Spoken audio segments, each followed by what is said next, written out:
Hello students, today हम हमारा जो प्रीवियस वाला रह गया था एक्सरसाइज 7.2 फ्रॉम क्वेश्चन नंबर 6 वो कंटिन्यू करेंगे।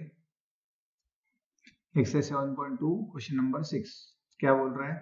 If this point 2 1 2 4 y x 6 and 3 5 are the vertices of the parallelogram taken in order, find value of x and y. What does it mean? There is a parallelogram, right? Let's suppose this is point A, this is point B, this is point C, this is point D. Now let's suppose this is first point is your A, that is 1 2. Second point this one 4 y, because they are saying it should be in order. This will be A, B, C, D like this. So the C will be the third point x 6 and D will be the fourth point, that is 3 5. Okay. Now हमको पता है parallelogram क्या होता है, opposite sides का length जो होता है वो इक्वल होता है। तो यहाँ पर हम सॉल्यूशन में क्या लिखेंगे? फिर वी नो दैट जो ए बी की लेंथ है should be equal to length of C D, है ना। अपोजिट साइड्स की लेंथ इक्वल रहती है, ये हमारा होगा फर्स्ट। और सेकंड, ए डी की जो लेंथ है वो बी सी की लेंथ होना चाहिए। ए डी की जो लेंथ है वो इक्वल टू होना चाहिए BC के लेंथ, ये हुआ सेकंड। ठीक है।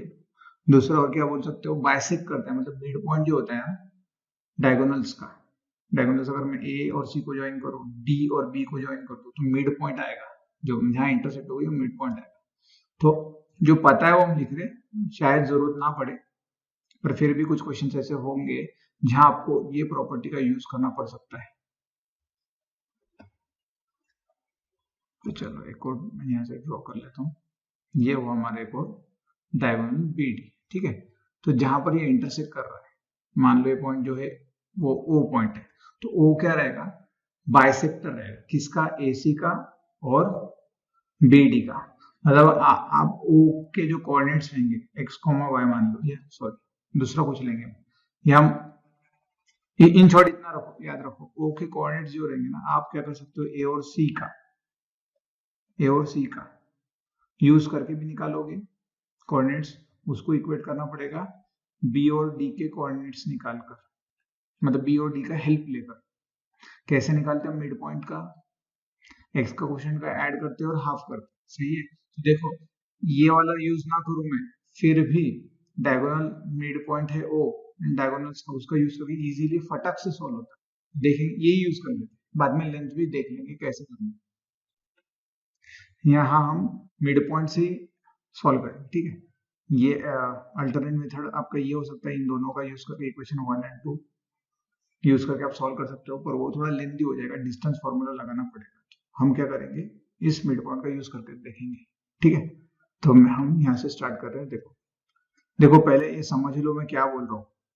O is midpoint of AC and BD. Why? Because we know that diagonals of a parallelogram bisect each other, वो एक दूसरे को बाइसेक्ट करते हैं, मतलब एक दूसरे का उनका जो मिड पॉइंट होगा वो सेम होगा। तो मैं लिखूंगा from figure O is mid point of AC and also BD। ठीक है। अब मिड पॉइंट फॉर्मूला पता है आपको, आपने देखा था, फिर से याद करा देता हूँ, हमने लास्ट सेशन में किया था ना। हर कोई लाइन सेगमेंट है ए बी, ए के कोऑर्डिनेट्स है x1 y1 और बी के कोऑर्डिनेट्स है x2 y2। मान लो सी जो m जो है, ये m है, मिड पॉइंट है ए और बी का, तो इसके जो कोऑर्डिनेट्स रहेंगे x और y, उसका फॉर्मूला क्या था? x इक्वल्स टू दोनों का x का सम करना है, x1 x2 अपॉन 2 कर देना है ना। और y कोऑर्डिनेट कैसे निकालोगे?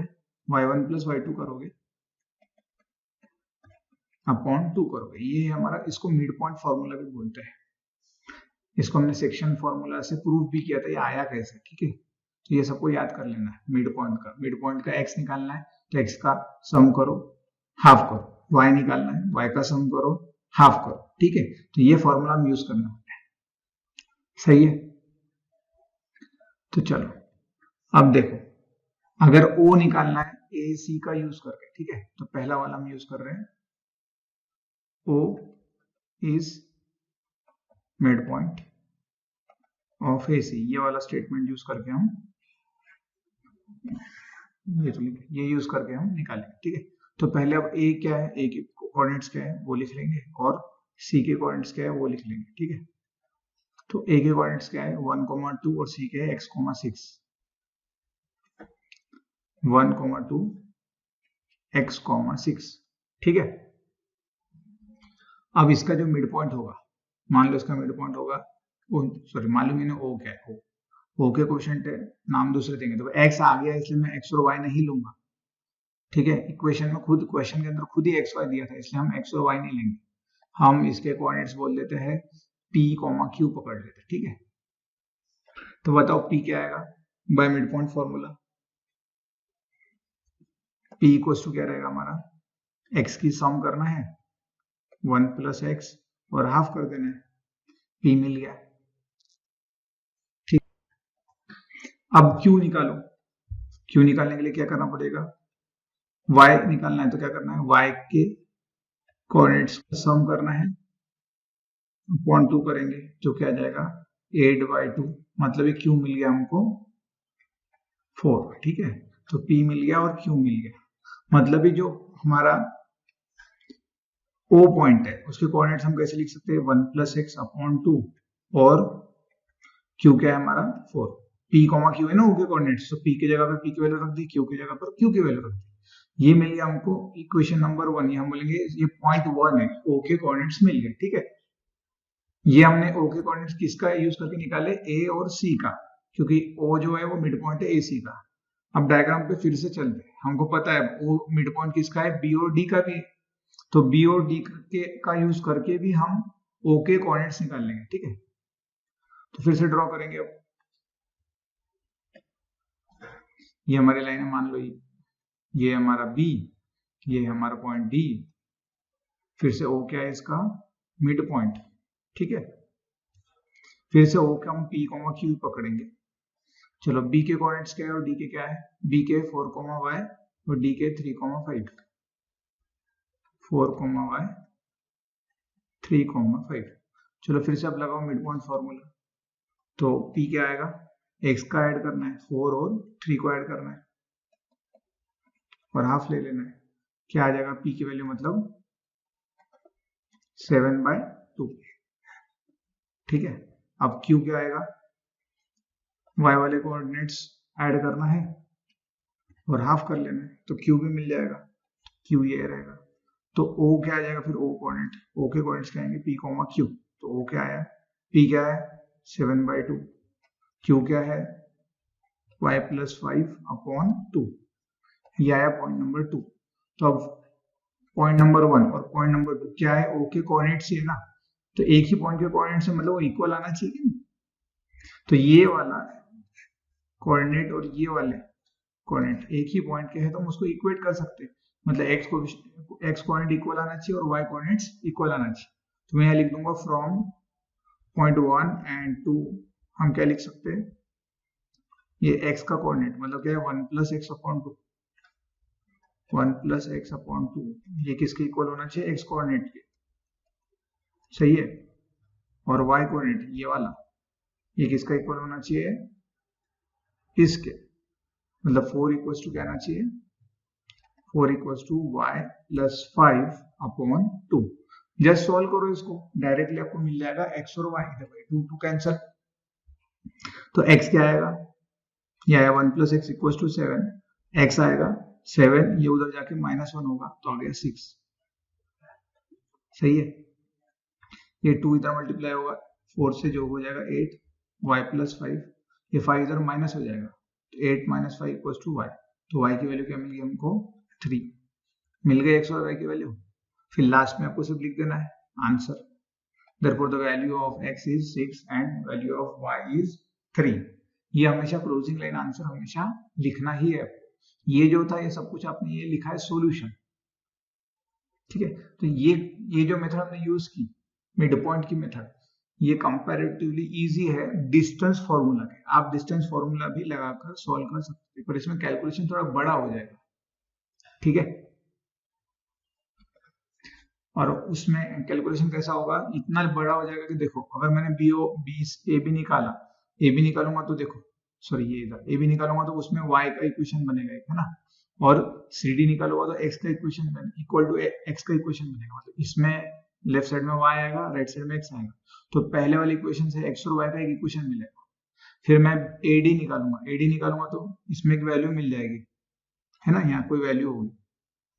BC निकालूंगा तो राइट साइड में देखो x का फिर से x और y की वैल्यूज आ जाएंगी, x और y की, मतलब सेकंड अगर डिस्टेंस फॉर्मूला लगाओ भी तो दो इक्वेशन फिर से मिलेंगे, एक xy का मिलेगा और दूसरा xy का मिलेगा, फिर उसको साइमल्टेनियसली फिर सॉल्व करना पड़ेगा linear equation in two variables form में, मतलब वो कितना लेंथी हो जाएगा कोई जगह, है ना, इसलिए हमने ये शॉर्टकट वाला मेथड लगाया जो कि सिंपल मेथड है।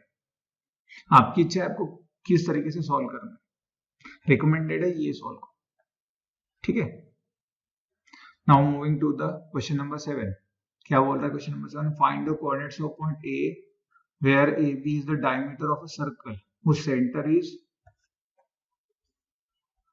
2, -3 and B is 1, 4, मतलब क्या बोला है उसने, देखो कोई सर्कल है, उसका अपना डायमीटर ड्रॉ किया, ये आ गया डायमीटर पता है ना आपको। Find the coordinates of point A where A B is the diameter, ये पॉइंट ए है ये पॉइंट बी है, ठीक है, डायमीटर आ गया। वेयर वो सेंटर इज, सेंटर देखो सेंटर आपका मान लो सी है सेंटर, इसके कोऑर्डिनेट्स क्या है 2, -3, 2, -3, ए के कोऑर्डिनेट्स से मान लो x, y जो कि हमको निकालना है। पॉइंट बी के कोऑर्डिनेट्स क्या दिए हैं 1, 4। अब आपको पता है सेंटर क्या होता है, डायमीटर का मिड पॉइंट होता है, सही है, तो सॉल्यूशन में क्या लिखोगे, एज C is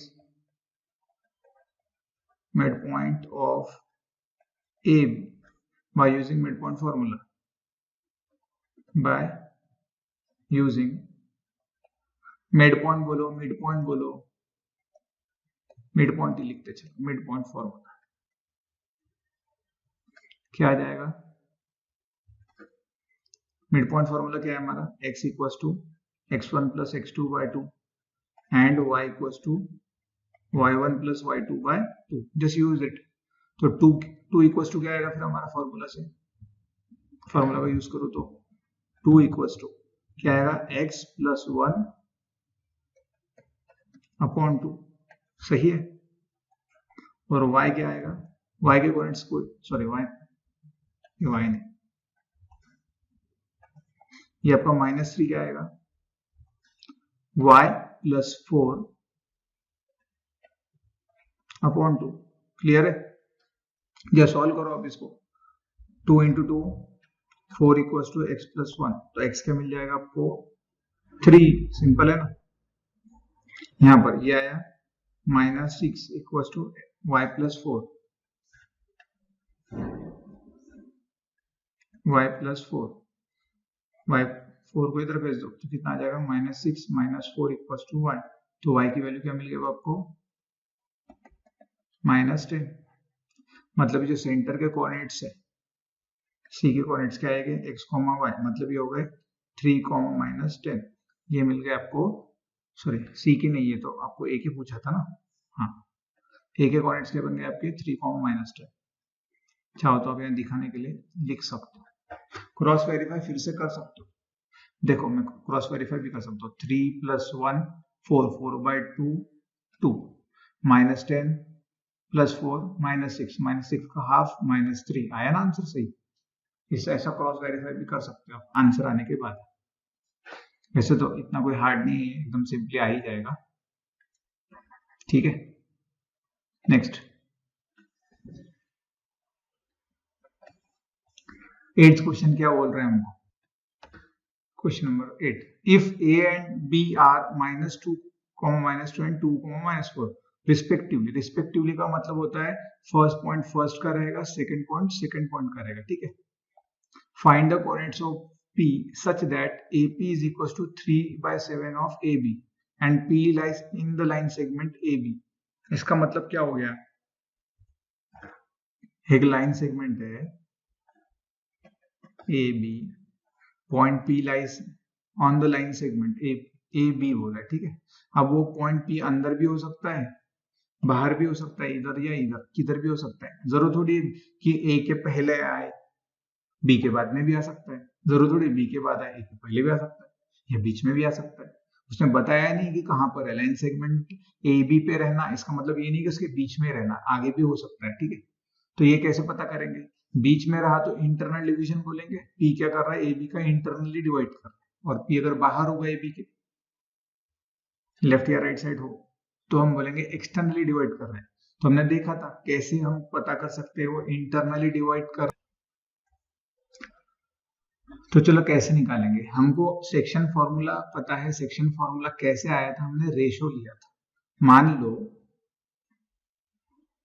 P बीच में है, तो हमने क्या किया था? AP अपॉन PB निकाला था, और वो एक रेशो आया था M1 अपॉन M2। और ये रेशो अगर पॉजिटिव हो तो हम बोलते हैं इंटरनल डिवीजन है, ये रेशो अगर नेगेटिव हो तो हम बोलते हैं एक्सटर्नल डिवीजन है, ठीक है।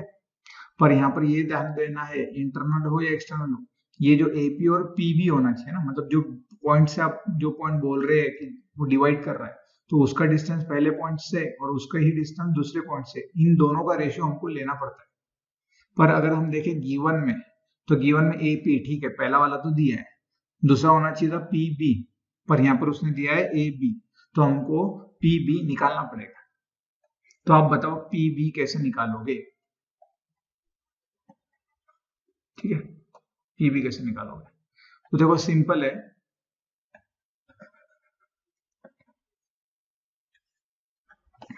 नाउ अगर अपने को PB निकालना है तो कैसे निकालेंगे? तो सीधी बात है, AP क्या है? 3/7 पार्ट है। 3/7 पार्ट मतलब क्या है? अगर 7 हिस्से होंगे, ठीक है, 7 पार्ट, चलो 7 पार्ट बनाते, मतलब कोई हमारा पिज्जा है मान लो, ठीक है, 7 पार्ट बनाते। ये हुआ एक पार्ट, ये दो दूसरा पार्ट, ये तीसरा पार्ट, ये फोर्थ पार्ट, ये फिफ्थ पार्ट, ये सिक्स्थ पार्ट और ये सेवेंथ पार्ट, ठीक है। तो 7 पार्ट्स में से 3 पार्ट्स, ये मान लो पूरा AB है, ये 7 पार्ट्स में से 3 पार्ट्स क्या है? PB। तो देखो चलो 3 पार्ट्स हम हटा देते, ये फर्स्ट पार्ट गया हमारा, सेकंड पार्ट गया और थर्ड पार्ट गया, तो 3 पार्ट्स जो है वो AP है, तो बचा हुआ कौन सा होगा? PB होगा। तो PB कितने पार्ट्स बन जाएंगे? 1 2 3 एंड 4। सिंपल है। तो डायरेक्टली मैं ये रेशो से बता सकता हूँ PB क्या आएगा। अगर रेशो लू तो, हाँ रेशो है, यहाँ पर ये वैल्यू नहीं दे रहा है आपको, सिर्फ पार्ट्स बता रहा है, तो मैं डायरेक्टली यहाँ से ये रेशो बता सकता हूँ। AP 3 पार्ट है 7 में से, और PB क्या है? 4 पार्ट है। क्लियर है सबको? कैसे निकाला? तो कभी भी याद रखो ये मैंने कैसे निकाला। ये पिज्जा का एग्जांपल याद रखना, जो ऊपर वाला रहता है वो 3 पार्ट्स AP को दे दिया, और जो बच जाएगा वो PB के पार्ट्स रहेंगे। अब ये वैल्यू कुछ भी हो, जो नीचे वाली वैल्यू रहेगी उतने टोटल पार्ट्स बनाना, इतना याद रखो, जो नीचे वाला रहेगा उतना टोटल। वैसे भी आपको फ्रैक्शन तो पता है, 3/7 मतलब 7 में से 3। हम मार्क्स भी लिखते हैं ना, आपको अगर 90 मार्क्स मिले 100 में से, तो हम लिखते हैं 90 आउट ऑफ 10, मतलब सॉरी 100 में से 90 मिले, ऐसा लिखते हैं ना। क्लियर है सबको? तो उसी कॉन्सेप्ट का यूज मैंने यहाँ किया है। तो अब मुझको मिल गया AP अपॉन PB, मतलब ये रेशो मिल गया, जिस रेशो में पॉइंट P A और B को डिवाइड करता है, वो रेशो मिल गया। और ये रेशो क्या है? पॉजिटिव है। पॉजिटिव है मतलब हमने देखा था अगर रेशो पॉजिटिव अगर हो तो इंटरनल डिवीजन, ठीक है। तो हम ये लिख देंगे P डिवाइड्स AB इन 3:4। तो AB से स्टार्ट करें तो ये 3 होगा और ये 4 होगा, है ना, 3 और 4, ना कि पहला वाला 4 और दूसरा वाला 3, वो नहीं लेना है। हाँ, हमने देखा था नेमिंग कन्वेंशन कैसे करना। अब चलो आपको रेशो भी मिल गया, पॉइंट A भी दिया गया है आपको। पॉइंट A क्या दिया है आपको? -2, -2, और पॉइंट B क्या दिया है आपको? 2, -4। मैं यहाँ पर स्पेस बना लेता हूँ।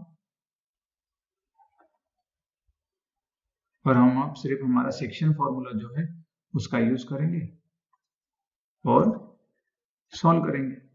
सेक्शन फॉर्मूला क्या बताता है ना, चलो ये हमारा पी पॉइंट जो है x, y है, ये मान लो x1 है, y1 है, ये है x2, y2, ये हुआ हमारा पहला वाला m1 की वैल्यू, ये हुई दूसरी m2 की वैल्यू। सेक्शन फॉर्मूला क्या है, x equals to m1 x2 plus m2 x1 upon m1 plus m2, बताया था ना क्रॉस करना, m1 into x2 m2 into x1 upon m plus 2 m plus m1 plus m2। वैसे ही y क्या आता है, सिर्फ x1 y1 की जगह पर, सॉरी x1 x2 की जगह पर आप y1 y2 रख देते हो, तो क्या आ जाएगा y2 m2 y1 upon m plus m1 plus m2।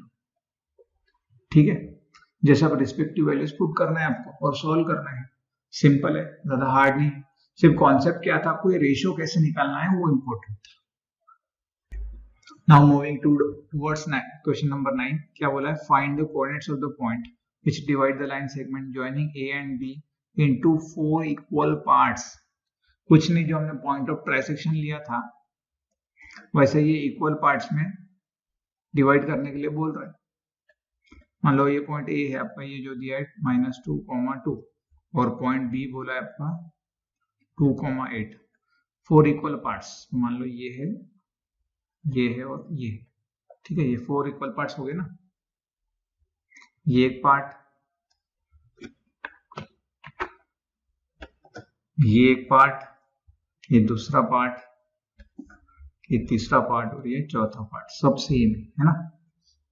तो ये पॉइंट मान लो, जो आपको नाम रखना है वो रख दो, P Q R, बस आपको पॉइंट P Q R निकालना है। अब देखकर ही समझ में आ जाता है ये कितने पार्ट है, 4 पार्ट है। अगर पॉइंट P निकालना है, उसका रेशियो निकालना है, पॉइंट P ने ए बी को किस रेशियो में डिवाइड किया, तो कितना रहेगा, कितना रहेगा, देखो ये A है, ये B है, ये पॉइंट P मान रहे, तो ये फर्स्ट पार्ट है और ये टोटल कितने पार्ट्स है, 3 पार्ट्स है, तो 1:3 में डिवाइड किया होगा ना पॉइंट P ने ए बी को।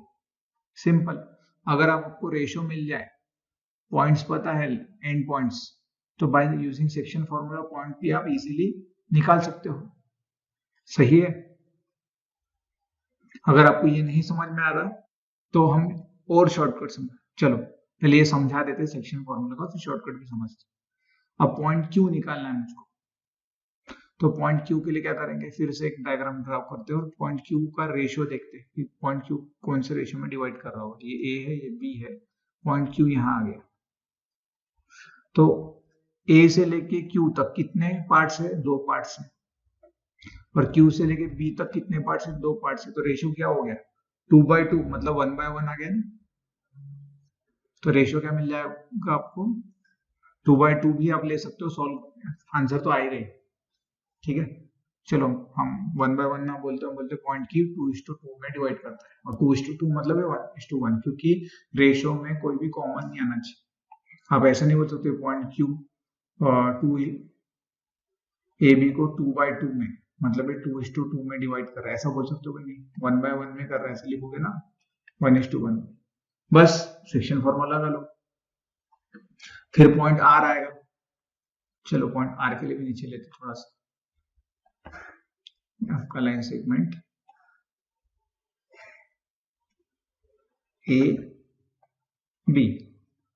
अब पॉइंट R कैसे रहेगा, देखो इधर से R और B एक पार्ट है ना, R भी एक पार्ट है, और R के लेफ्ट साइड में कितने पार्ट्स है, 1, 2 एंड 3, तो 3 पार्ट्स आएंगे ना, तो रेशियो क्या होगा, 3:1, 3:1। R जो है वो AB को 3:1 में डिवाइड कर रहा है, तो सेक्शन फॉर्मूला लगा लो R निकालने के लिए। और अगर आपको शॉर्टकट करना है तो वो तो उससे भी इजी है, शॉर्टकट देखते,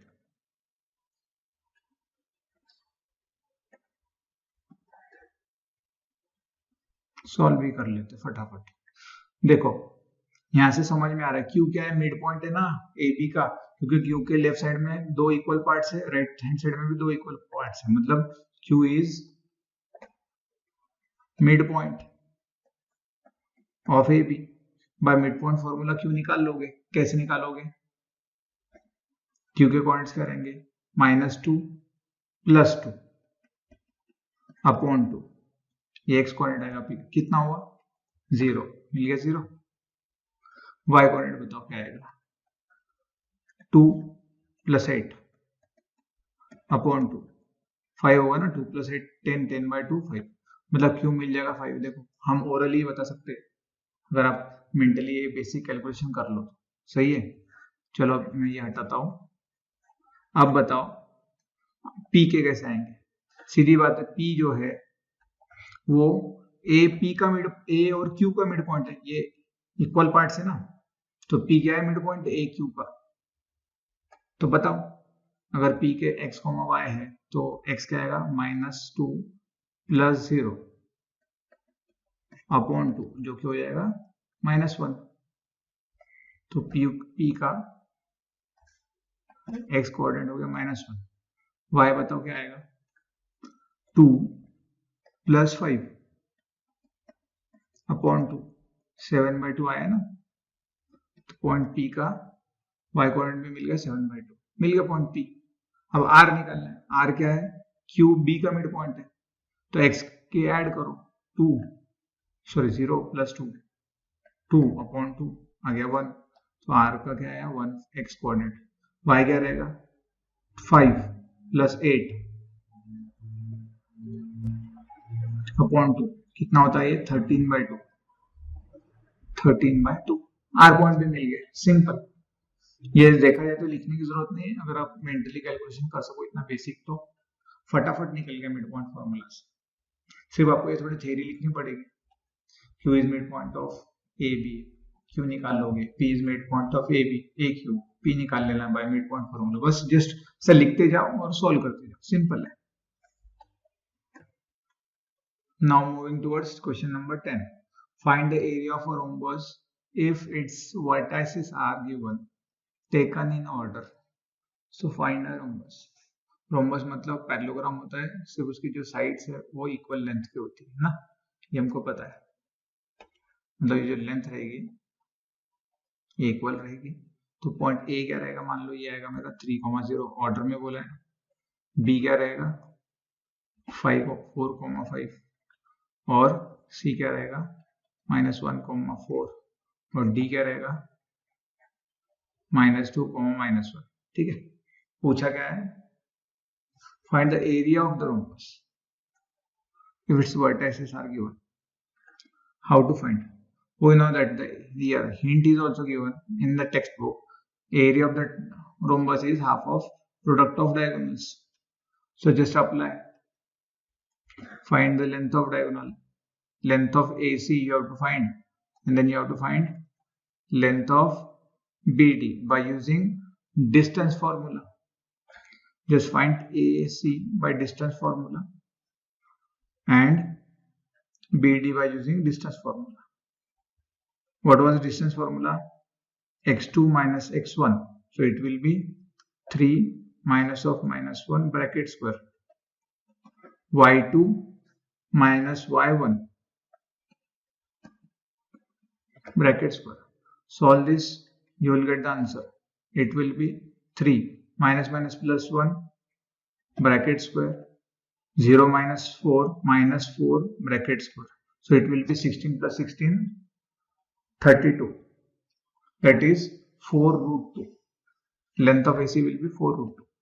And just apply the formula of distance for BD. x2 minus x1 bracket square plus y2 minus y1 bracket square. मुझको लगता है अब निकाल लोगे, सॉल्व कर लेना। AC और BD की लेंथ निकालना, तो एरिया ऑफ रोम्बस कितना आएगा आपका? ABCD half of product of diagonal, that is AC into BD। बस जस्ट लेंथ निकालो और सॉल्व करो, सिंपल। अब यहाँ पर यूनिट जो एरिया आएगा वो लिखोगे स्क्वायर यूनिट्स, क्योंकि एरिया जो होता है वो स्क्वायर में होता है लेंथ के। अगर मीटर में लेंथ दी हो तो स्क्वायर मीटर लिखते हैं, सेंटीमीटर में लिखा है तो स्क्वायर सेंटीमीटर लिखते हैं, है ना। सेंटीमीटर स्क्वायर आप ऐसे लिखते हो, ठीक है। Now moving toward the next topic, that is area of the triangle.